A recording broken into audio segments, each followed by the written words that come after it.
afternoon, good evening, or hello to everyone who has just now joined us live. Welcome to IATF Live. Today, I'm very excited because we have got a fantastic show coming up. And of course, today I'm also joined by Mr. Ayatefel, our teddy bear from last year, from this year actually, when we were in Harrogate. So I have brought him with us today.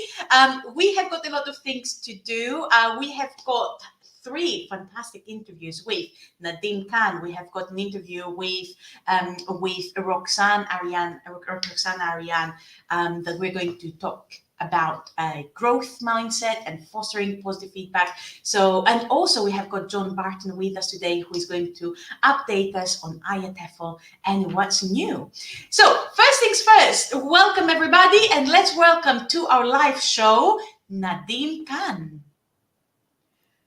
Nadeem, welcome to IATF Live. Hi, Nadeem, thank you very much for joining us. thank you. For the people who are watching from home and want to know more about you, can you tell us a few things about you? Yeah, hi everybody. I'm Nadeem Khan and I come from Bhandara district that is near to Nagpur in central India. It's a Maharashtra state and I teach to the students of 11th and 12th grades. I teach English language to them and I've been teaching since last 13 years and I've been active member of Bhandara English Teachers Club. I love wildlife photography very much and I am working with INET, that is INET Association of English Teachers, as a secretary right now. Oh, excellent.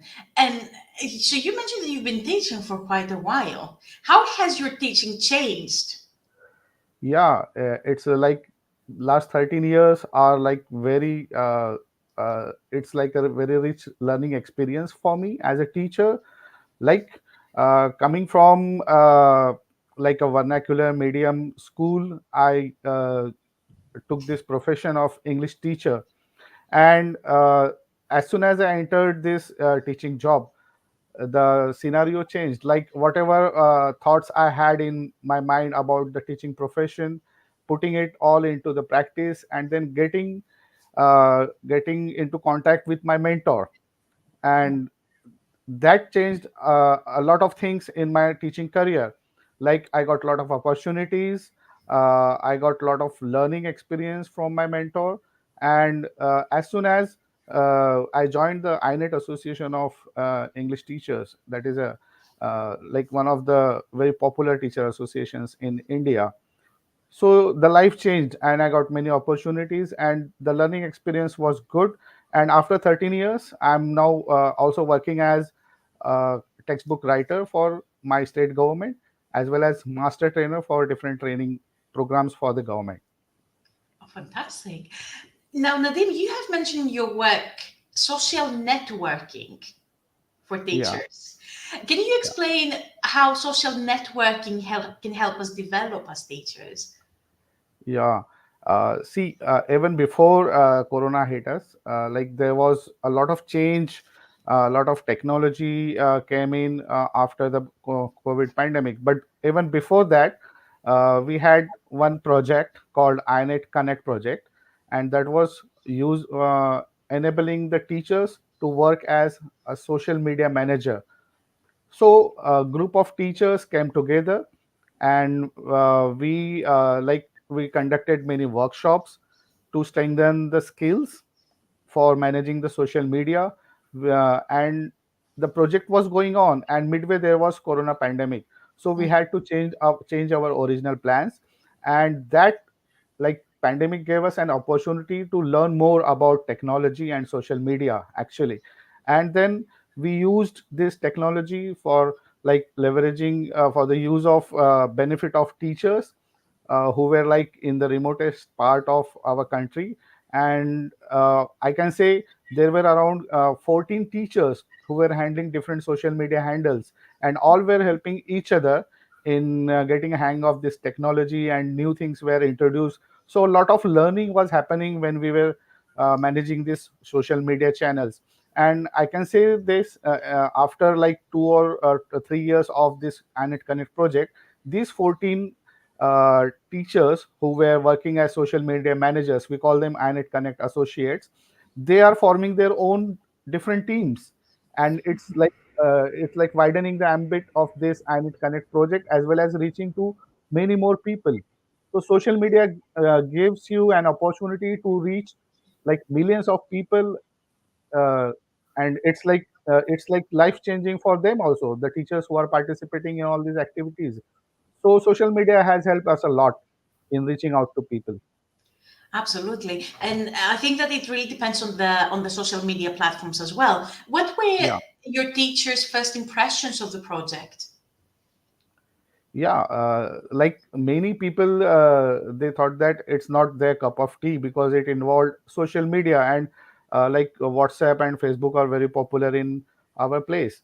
But we used other social media platforms like Telegram and Mhm, like YouTube also, and like Zoom. So these with addition of new platforms, it became easy to interact with teachers. So a lot of teachers, like we had a series of programs because teachers were not happy with one or two programs.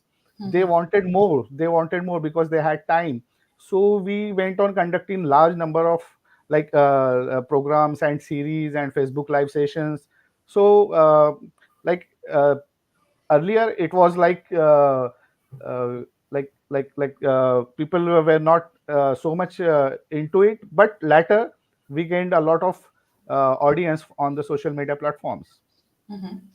And what kind of training and support did you have to provide your teachers with in order to be fully equipped to be the social media managers that you wanted to be? Yeah, firstly, like there were the 14 team members. Uh, Most of us were all tech savvy teachers. So we had something in our bag already when we came together for the first workshop. So we shared a lot of things and we designed an action plan how to go about and how to conduct different activities on different social media platforms. Like there were activities like talks on going on Facebook, and there were like open workshops going on for we can say YouTube channels, and there were different kind of programs for different social media. Like there we conducted tweet chats on Twitter, Hmm. and also like tweet chats were for around 1 hour. We also conducted a slow burn tweet chat that went on for about 1 month, and Yes. people who came to know about this slow burn tweet chat, they joined later. So it was like a very personalized kind of experience for everybody on different platforms. And what kind of feedback do you think it is going to have on the new generation of teachers who are now just joining this world, really? Yeah, it is like it is part of, I can say it is part of their online CPD now, a social media thing. And Twitter has helped us a lot in creating our own personal learning network, and we are following many authors, many renowned persons from EIT world. And Twitter is where one to one as well as the public interaction can go on. So the networks and social media places like Twitter has helped us a lot. Also now we are thinking about having some more groups, professional groups on LinkedIn network. So in the new phase, we are going to expand and reach out to people using the LinkedIn networks. I see. And now you mentioned some handles before. What would you say are the most popular handles that the teachers at home, for example, can use Yeah, to for different purposes, there are different social media platforms, and handles mentioning artificial is one place that we get back to for many things like, yeah, really. And then British Council live sessions are also very helpful. And like there are some like other activities going on, like Richard Smith's EVO, Electronic Village Online. So a lot of activities continuously going on there. And Facebook is one social media platform where a lot of interaction goes on even after the program ends. So it's a place where the discussion is ongoing even if the program has ended. So these handles and these social media platforms were quite useful for us. Excellent. Nadeem, have you got any success stories that you would like to share with us? Yeah, of course. One of the like team members of ours, he was when he joined our Anet Connect associate program, he was actually a friend of mine. So he was not very confident about. He said that you are very much into this technology, but I don't know about it. But when he came on board and he started doing activities, he actually did very well, and he's now one of the renowned tech savvy teachers. And in India, INET gives opopportunities to many teachers to work as at different programs in different projects. Like we also have women in INET project where women also get opportunities. And I mean, in our association also there are women representatives in a very good number. So equality and equity and inclusiveness, it's all the philosophy of INET. And working as ITFL associate, we give opportunities to our members to become ITFL WMS member and participate in different activities and also get the voices journal. That's very useful for us. Yeah, Fantastic. It is true that, as part of the wider IATFL community that connects yeah, over 100,000 teachers, really, right, INET is one of the 100 national teaching associations. right. Excellent. Nadeem, have you got any future projects that you would like to share with us before we say goodbye? Yeah, we want to expand this ambit of this inet connect project, and we are now launching inet connect 2.0, and there will be more teachers joining in as inet connect associates, and they will be managing different social media platforms, and that will be a different kind of unique experience for them, I hope. Wonderful. Nadeem, thank you very, very much for your time Thank you. today. And Thank you I'm for really having. looking forward to seeing you hopefully next year at IATFL. Of course, at back. Thank you very much, Thank you. Nadeem. Thank you. We are going to continue after the break with our interview with Roxana Arian. So stay with us and we will see you in a bit.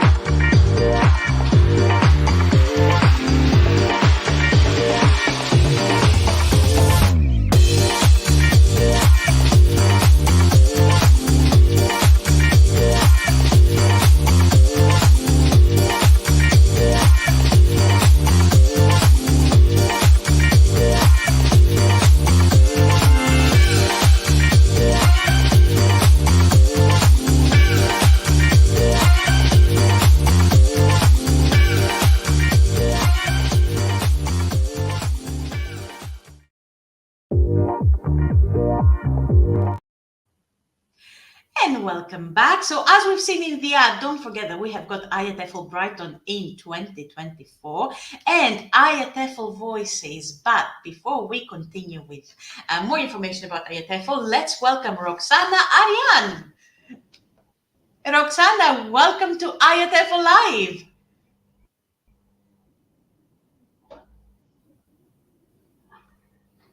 Roxana, Hello, can you? hello everyone. Well, good morning here. I'm from Argentina, Buenos Aires. So it's a pleasure and thank you for the invite. I'm always grateful to IATFL community for this opportunity. So, well, thank you. Roxana, it is wonderful to talk to you, and more specifically, it is wonderful because I've watched your webinar that you presented at IATFL. But we're going to talk about this in a bit. First of all, for the people watching from home, tell us some things about you. Okay, well, I run my online academy here in Argentina. The academy focuses mainly on courses for students in general, but also for teachers. I'm personally in charge of training teachers holistically, as I like to call it. I've studied neuroscience, coaching, emotional intelligence, neurolinguistic programming, and biodecoding. And I designed a program, a course for teachers to incorporate all these disciplines, which I consider so essential, important today. not only to focus on the cognitive area of how students learn, but on the emotional area, on the emotional part of the brain, the social brain, of course, as well, and how to develop and how to manage better strategies to focus on the holistic being, right? I think it's not only content that we teach as teachers of language teachers, but we're addressing human beings. So I think that the human factor is very important nowadays, especially with this artificial intelligence and the technology that is taking over. I think that the human factor that we as teachers or coaches can and can put to it, I think it will make a big difference. Absolutely. And I like the fact that you mentioned cognitive and emotional learning because this is the difference in education nowadays compared to the past. So, what is the difference really between cognitive and emotional learning, and why it is important for us to combine both in our teaching? Okay. Yeah, thank you for the question. Generally, yeah, in the past, when teaching right with the traditional way of teaching or following patterns, following books, we were generally focusing on the working brain, on how the student had to focus on learning certain rules or to applying certain rules. But we were not considering like the three brains, right? The triune brain, the Paul MacLean's theory that he says that we have like in terms of evolution, three brains, right? The reptilian brain, which is in charge of the primitive reactions and that we need to be, for example, well fed, and we have to sleep properly in order to, and we have to, in an environment, we have to feel at ease with the temperature, a lot of things that as individuals, as biological beings, we need to be comfortable with the environment so as learning can take place.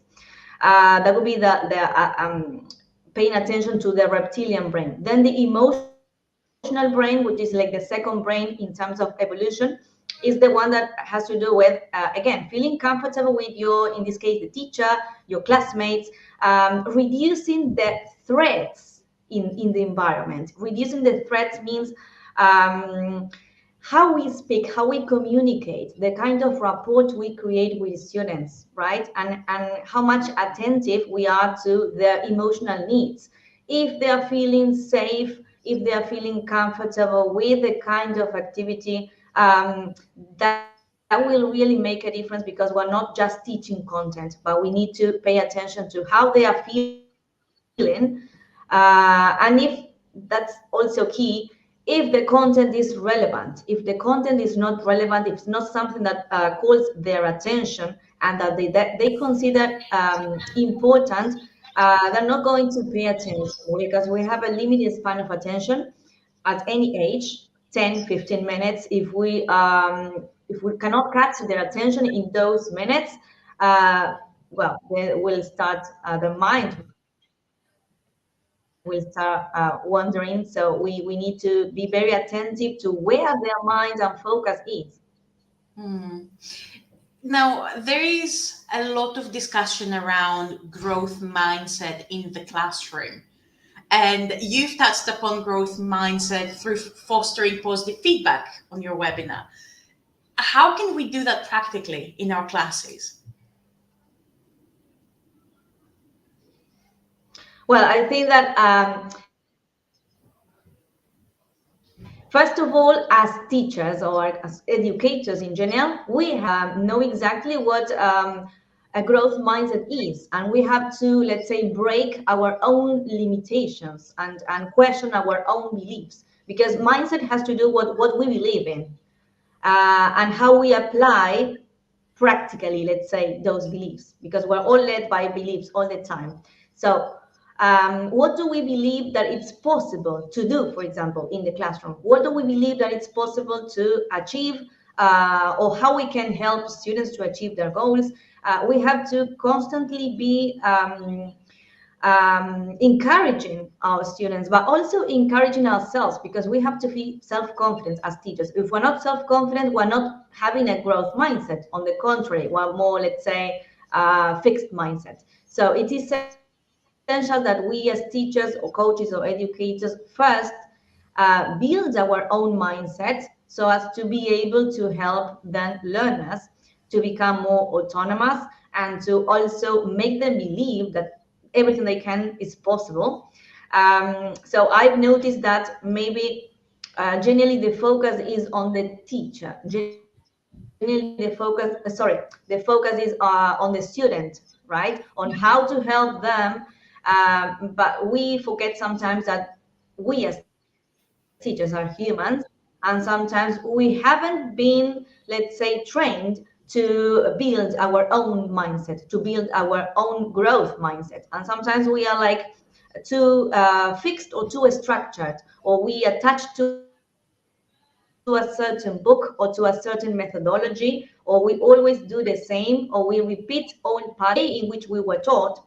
And that's the moment in which we have to say, okay, am I doing really what I want? Am I helping my students, or I'm just repeating, let's say, like old patterns or things that really are useless or outdated. Now, if we see that something is not working in the classroom, or it's not if we see that something is not working, and we're not feeling, let's say, 100% at ease with our job, we have to stop the automatic mode and start questioning, so as to start, let's say, changing and building a different mindset. So it's essential to pay attention to that, and then we can also, of course, help the learners. Excellent, thank you. And now, last Can you question, hear me because we well? talked about the. Oh, can you hear me, Roxana?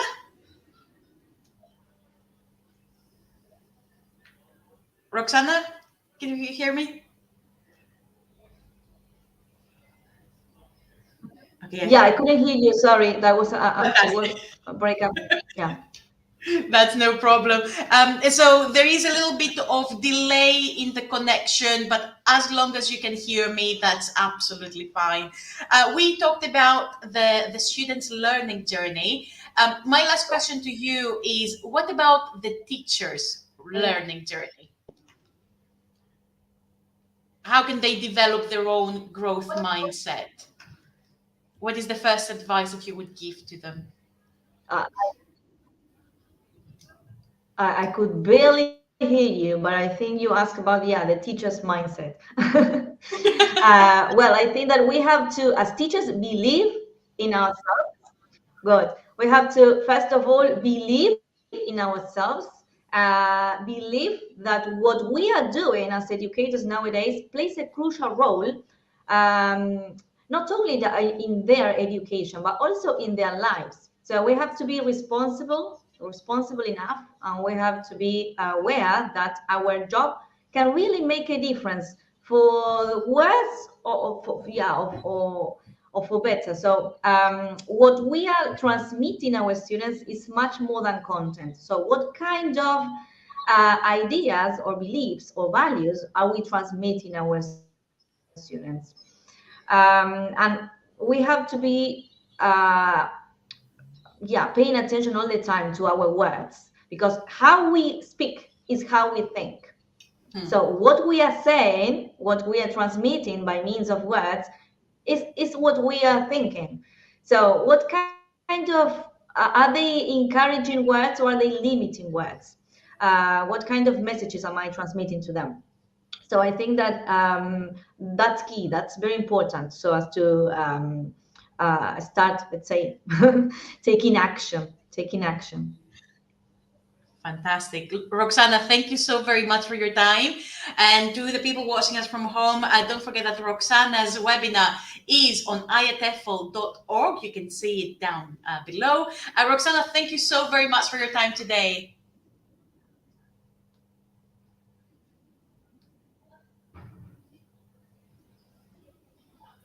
Thank you. And we are moving on to John. John, welcome back. I'm going to be quiet as well. No, I promise I won't. Hi, Georgia. How are you? I'm good. How are you? I'm always I'm happy very to see well. you because you always bring us news from IATEFL. Well, that's funny you should mention that, because I was listening to Roxana and thinking and preparing for this and thinking, I feel a bit like a newsreader now. So, Georgia, are you ready? Here is the news from IATEFL. Try and stay awake for some of this. Okay, the first thing I wanted to tell everybody about is some really exciting news with regard to IATEFL membership in terms of the benefits that people get from joining IATEFL. Obviously, there are lots of benefits with regard to getting our newsletters and getting access to all of our events and discounts and so on. But we've always had offered discounts on a range of other sort of periodicals and magazines offered by a range of publishers.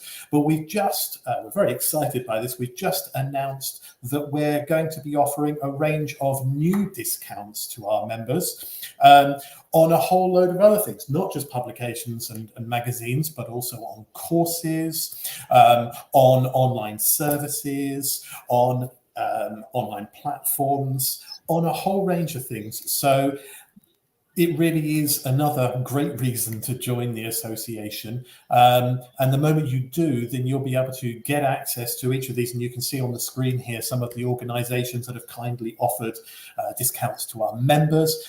You'll get information on the discount for each one of those and can benefit from it straight away. So we're really excited by that. Wow. Moving on quickly, I always talk about events because there's always so much happening with IATEFL. I had a quick look, and there are still 8 events planned between now and the end of the year for anybody to join in with. So please visit our website. You can see the link there, iatefl.org/events, and look at what's there. Some of them are online, some of them are face-to-face. You'll obviously see the conference at the beginning, in April next year, but lots happening between now and the end of the year too. So please do look, and if there's something of interest, then don't hesitate to register and join us for some of those events.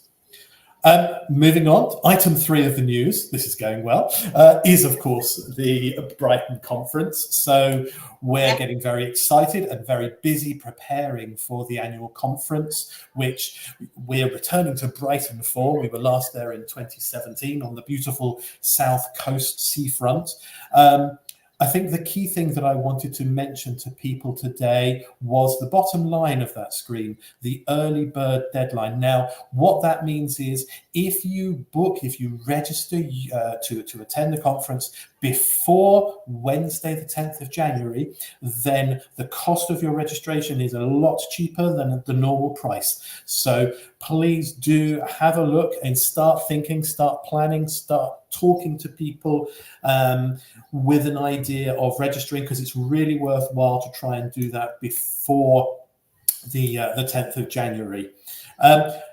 One of the things that I know from a previous life is that it's not always your decision whether you can or want to attend the IATEFL conference. It's also a discussion with your line manager, with your institution, with your local education authority, and getting some information, presenting them with some information about the conference can be really helpful to assist you with this. And I just wanted to sort of point people towards a page of our conference website called the Employer Justification Letter. And that's exactly what that is. It's a piece of paper that you can print off, and it explains exactly what the IATEFL International Conference is, what happens, how it takes place, the academic value of this fantastic event. And it's available in, I had a quick check, and I think it's 25 different languages. You'll be delighted to know one of those is English, so at least I can understand it. But there are lots of other languages there too. And you can just click and download and submit that with your request to your line manager or employer to attend the conference. I'm nearly there, you'll be delighted to know. I suppose this one is and finally, talking about the conference, the day before the 4-day IATEFL conference on the 15th of April, our special interest groups organize what they call pre-conference events. These are standalone events that people can attend. You can choose. There are 12 happening next April, organized by a whole range of our special interest groups. And so it's a great way to start your conference week. Please do visit the website, have a look at the choice, the range. They all happen at the same time. They're all the same charge or cost. So it's really what's your area of interest and what do you want to focus on in that pre-conference start to the main event. And that, Georgia, is the news from IATEFL. How was that? John, that was brilliant. And you know what? With the early bird registration, right? Yeah. The deadline is the 10th of January. That's right. Christmas is coming. What better gift to give to your loved one? Well, this is it. I hadn't thought of that. You're quite right. Absolutely. No, my sister actually asked me, exactly. and I said, "Well, give me the IATEFL next year's ticket, and I'm golden." You know. It's we're always aware it's not the kind. It's a big commitment for people to come all the way to Brighton for the annual conference. And obviously, we would always say that the academic value of attending the conference is fantastic for you and for you to share with your colleagues. But it takes a lot of planning, a lot of preparation. So making the most of that early bird rate and sort of supplying your employer with the key information is something to start thinking about now, so that you're quite right, Georgia. It's sort of all organised and in place as early as possible. Fantastic. Well, John, thank you so very much for joining us and for bringing us news from IATEFL. I cannot wait. And we are moving now to an ad break, and we'll see you shortly. See you soon, everyone.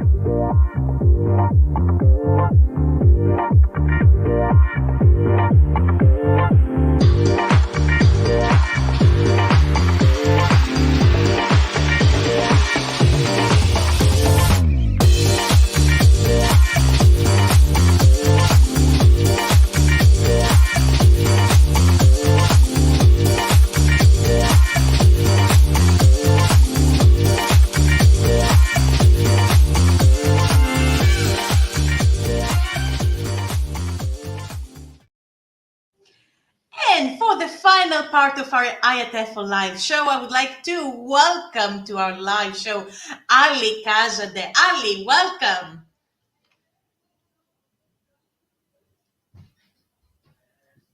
Ali, unfortunately, we cannot hear you. I think we might have a problem with the sound. Let's try again. Ali, unfortunately, we're not able to hear you. Okay, let's try. Nothing, I'm afraid. Okay, so now you're muted.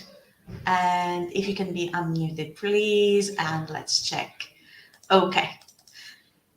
So let me introduce you to Ali. Ali has written a wonderful article on our IATEFL Voices. And more specifically, the title of the article is Beyond the False Promise of ChatGPT.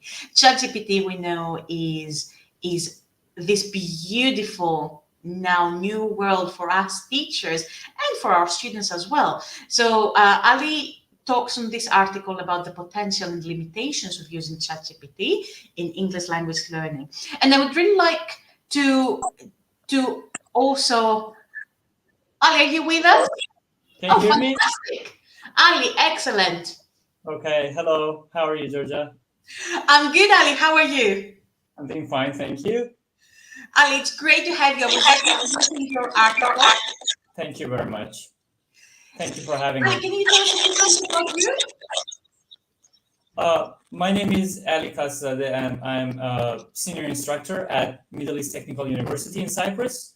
And I provide guidance to undergraduate students preparing for proficiency exams. I also work as a teacher trainer and a speaking examiner right now. Excellent. Ali, you've talked about ChatGPT and limitations. Shall we go into that, potentials and limitations? So let's start with the positive aspect of ChatGPT first. Okay. Well, I'd like to start with what generative AI is all about, because my article, let's say, centers on the intersection of AI, especially chatbots like ChatGPT and ELT.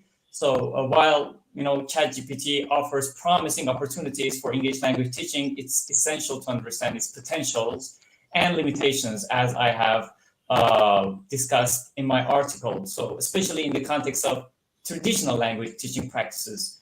So I'm afraid we've lost Ali. And what Ali very was saying really was about the potentials of using ChatGPT and how we can use it as teachers. I think that one of the elements that we can look into is how we can experiment with it, not only as teachers, but how our students can use it.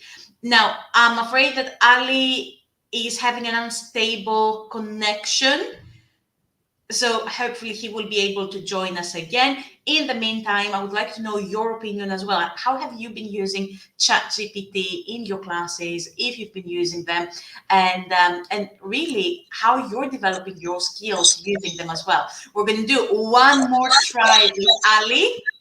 okay, sorry, I got disconnected. Fantastic. Excellent, Ali. Thank you very much. Yes. As I was saying, right now, I think most people are somehow familiar with this concept, what generative AI is, but I'd like to talk about it a little bit.